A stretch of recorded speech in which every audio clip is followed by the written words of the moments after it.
हमेशा ध्यान रखना चाहिए। माने जो आप जो है प्रत्यक्ष अनुमान से जान नहीं सकते हैं, प्रत्यक्ष अनुमान में आपसे कोई कुत्ता कमजोर नहीं है,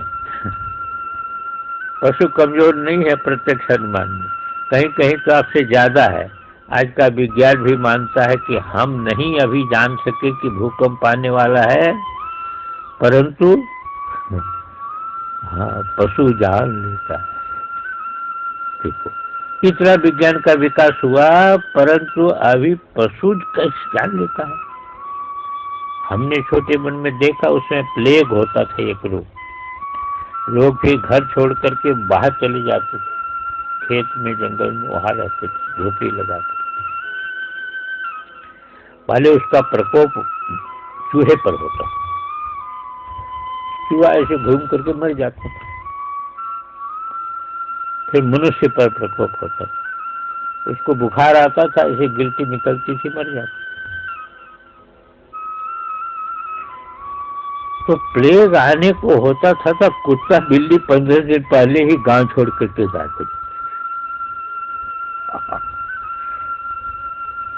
गांव छोड़ करके गायब हो जाते।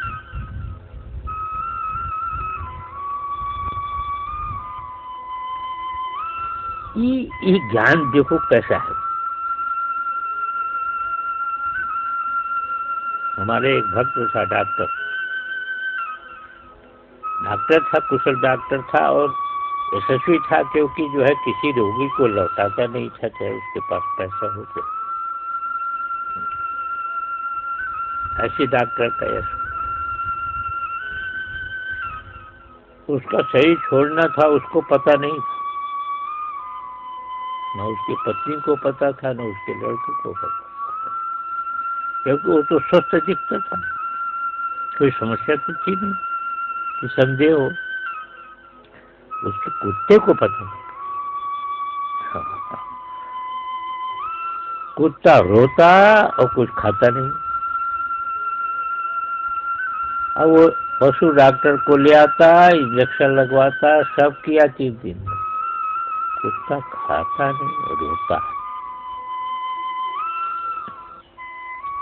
तीसरे दिन एकाएक, देखो पत्नी भी नहीं थी, वो कहीं भागवत सुनने गई थी, एकाएक हार्ट अटैक हुआ। सब डॉक्टरों को फोन कर दिया, सब आए, तो देखो उस कुत्ते को ज्ञान हो गया था। कैसे ज्ञान हुआ? कुत्ते ने जान लिया, पर डॉक्टर नहीं जान पाया अपनी मृत्यु।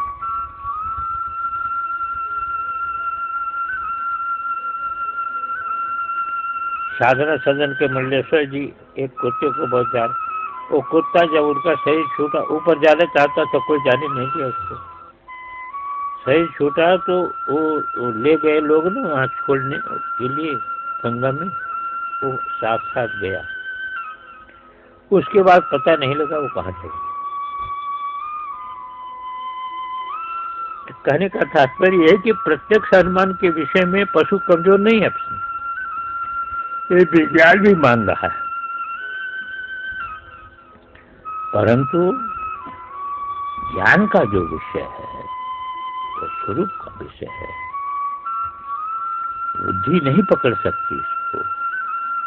इसलिए तो शास्त्र है, वो हितैषी है, वो जैसा कहता वैसे पहले मान लो। इसलिए कहा गुरु जैसा कहता पहले मान लो, श्रद्धावान लभते ज्ञान। कहा गुरु ने तो कह दिया कि तुम जो है वह निर्विशेष ब्रह्म हो, हमने मान भी लिया पर कुछ बना तो नहीं।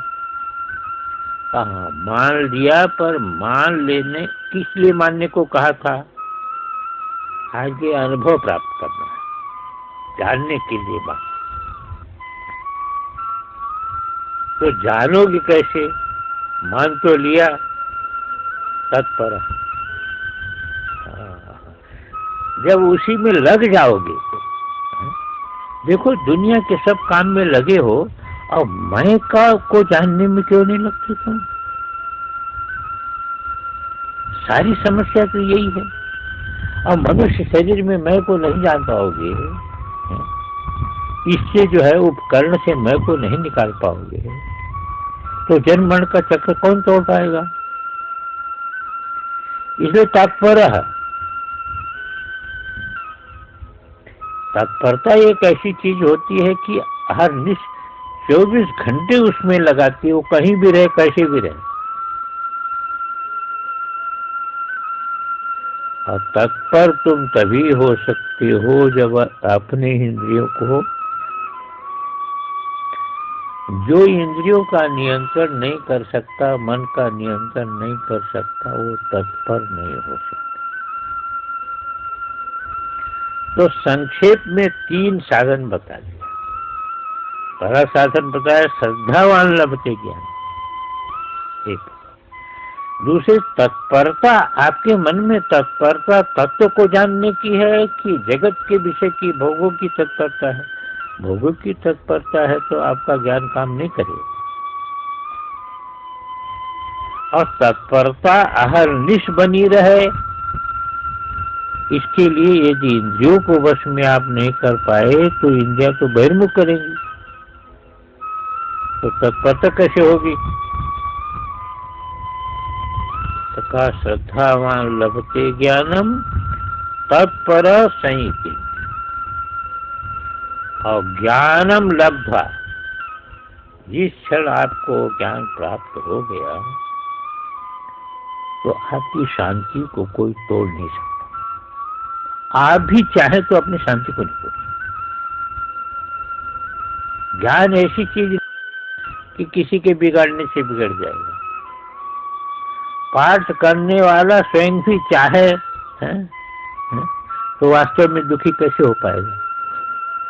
क्योंकि वो जानता है ना, उस ज्ञान को कैसे काटेगा? ज्ञान को नहीं काट सकता है, पाठ कर सकता है, लोगों को दिखा सकता है, पर अपने ज्ञान को काट नहीं सकता।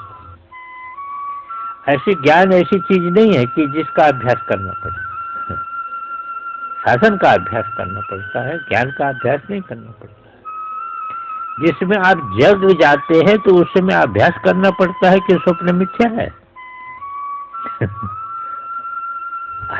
आप जग गए, जब तक जगे नहीं तब तक की, जग गए तो क्या आपको अभ्यास करना पड़ता है?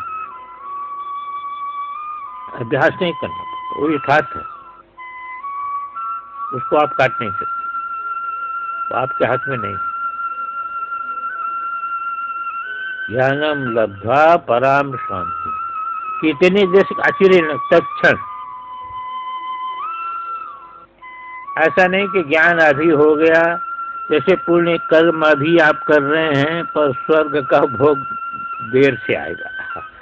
शरीर छोड़ेंगे तब जाएंगे, देव शरीर मिलेगा तब भोग मिलेगा, है? ज्ञान में ऐसा नहीं, ज्ञान में ऐसा नहीं। जगे आप हो गया, स्वप्न की समस्या गायब हो, उसका अभ्यास नहीं करना पड़ता। इसलिए ज्ञानम लब्ध्वा पराम शांति अधिगच्छति। संक्षेप में हमने कह दिया, कहते और भी प्रश्न मेरे पास है।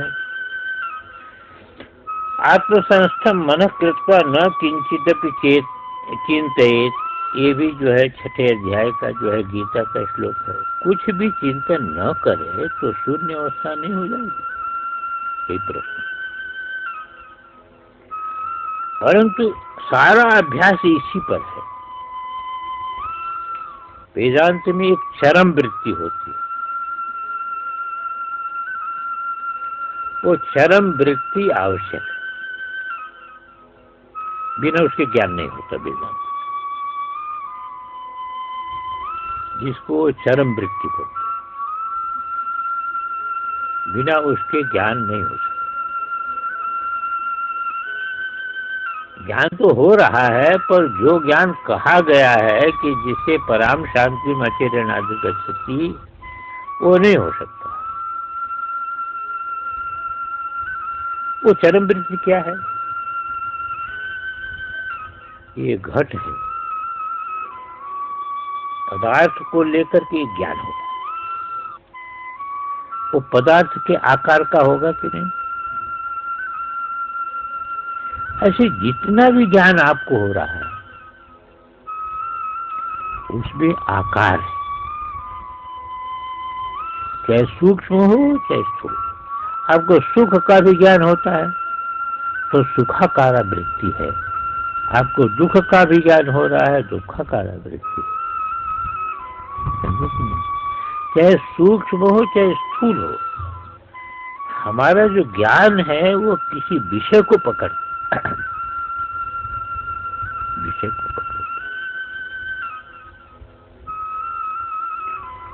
यही बहिर्मुखता है, बुद्धि की बहिर्मुखता है। क्यों? बाहर के विषय, अपने से बाहर के विषय को पकड़ करके ज्ञान होता है।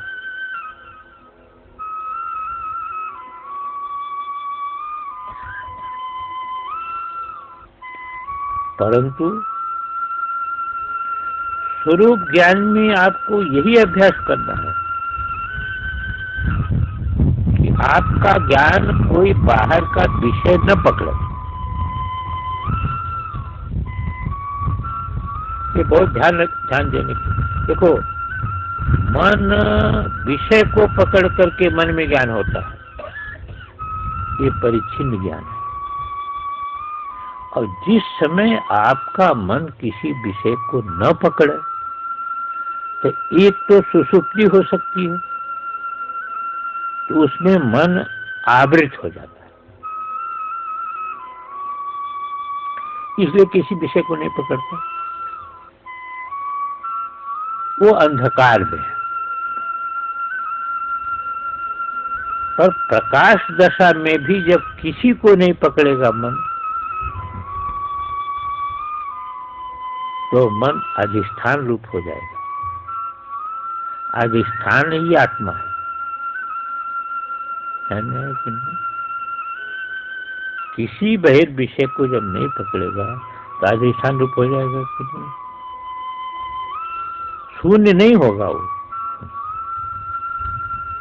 आपका मन किसी को भी नहीं पकड़ा तो आत्मरूप हो जाए। आत्मा विषय नहीं बनता है, विषय रहित है, तो मन और आत्मा एक भूमिका में हो जाए। मन का नाश नहीं होगा, अधिष्ठान रूप हो जाएगा। यही है चरम वृत्ति, उससे अज्ञान का ध्वंस हो गया। और स्वरूप तो प्रकाशित ही है, उसको प्रकाश करने के लिए कोई आभास आदि की अपेक्षा नहीं। जगत में तो दो क्रिया होती है, एक वृत्ति व्याप्ति और फल व्याप्ति। तो वृत्ति व्याप्ति की तो अपेक्षा है पर फल व्याप्ति की अपेक्षा नहीं है। यही बात है, वहां पर शून्य नहीं है।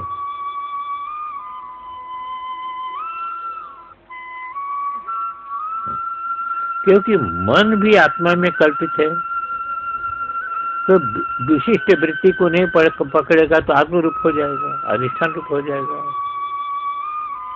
यही है चरम वृत्ति, इसका नाम। यहाँ पर फिर कैसे ज्ञान होगा आपको? इसका नाम है साक्षात अपरोक्ष ज्ञान होगा।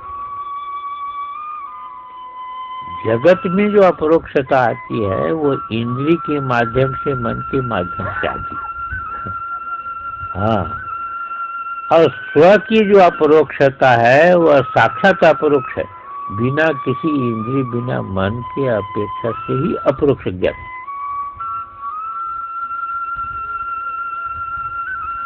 वहां आभास की कोई उपयोगिता नहीं। इसलिए ये कल्पना करना कि शून्य हो जाएगा, मैं तो बार बार आपको कहता हूं कि सबका आप निषेध कर सकते, पर अपना निषेध कर सकते क्या? कहां से शून्य आएगा?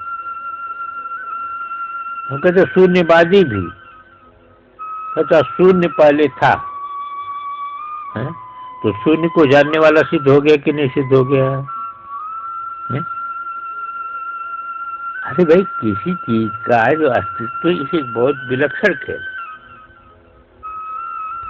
ये पहाड़ है, आपको ज्ञान हो रहा है तब है ना? ज्ञान से रहित तो आप कैसे कहेंगे पहाड़ है? अस्तित्व ज्ञान के आधार पर है, ये ध्यान देने की बात है ना? और ज्ञान मुख्य है, क्योंकि ज्ञान नहीं है तो अस्तित्व है वस्तु का, कैसे आप कहेंगे? ज्ञान के आधार पर।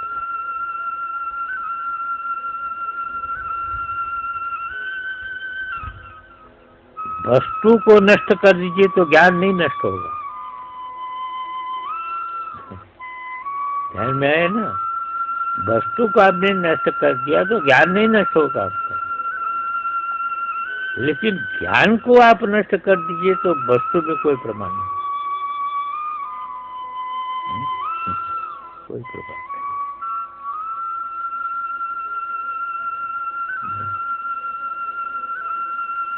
इसलिए ये बात समझने के लिए ये मालूम होता है आपको थोड़ा, तो कोई वस्तु को ज्ञान से बाहर आप सिद्ध नहीं कर। जैसे मैं कहता हूँ कि पर्दे पर जितना भी चित्र दिख रहा है एक प्रकाश से अतिरिक्त कहाँ है, विचार करके देखिए।